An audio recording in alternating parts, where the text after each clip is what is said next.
ক্রমবর্ধমান উত্তেজনার মধ্যেই পাকিস্তানে বড় ধরনের ক্ষেপণাস্ত্র হামলা চালিয়েছে ভারত। জবাবে এবার ভারতের 15 শহরে ড্রোন ও ক্ষেপণাস্ত্র হামলা চালিয়েছে পাকিস্তান।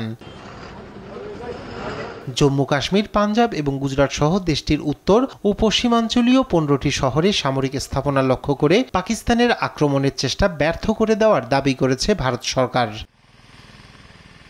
দেশটির সংবাদ সংস্থা ANI বলছে, পাকিস্তানের বিমান প্রতিরক্ষা ব্যবস্থা ধ্বংস করতে ভারত হার্প ড্রোন ব্যবহার করেছিল। পরে রাশিয়ার তৈরি S-400 প্রতিরক্ষা ব্যবস্থা ব্যবহার করে শহরগুলোর দিকে ছুটে আসা ক্ষেপণাস্ত্র গুলি করে ভূপাতিত করা হয়। ভূপাতিত এসব ড্রোন এবং ক্ষেপণাস্ত্রের ধ্বংসাবশেষ সংগ্রহ করা হচ্ছে বলেও জানিয়েছে দিল্লি। তবে এ বিষয়ে পাকিস্তানের তরফ থেকে কোনো বক্তব্য পাওয়া যায়নি।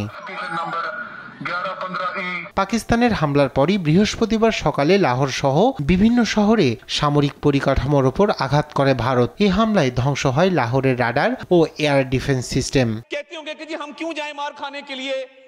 এদিকে পাকিস্তানের তথ্যমন্ত্রী আতাউল্লাহ তারার বলেন, বুধবার রাতে ভারত থেকে আসা ইসরায়েলি তৈরি 25টি হার্প ড্রোন ধ্বংস করেছে পাকিস্তানি সেনারা। ভারতীয় আগ্রাসনের প্রমাণ হিসেবে ড্রোনের ধ্বংসাবশেষ জাদুঘরে রাখা হবে বলেও জানিয়েছেন তিনি।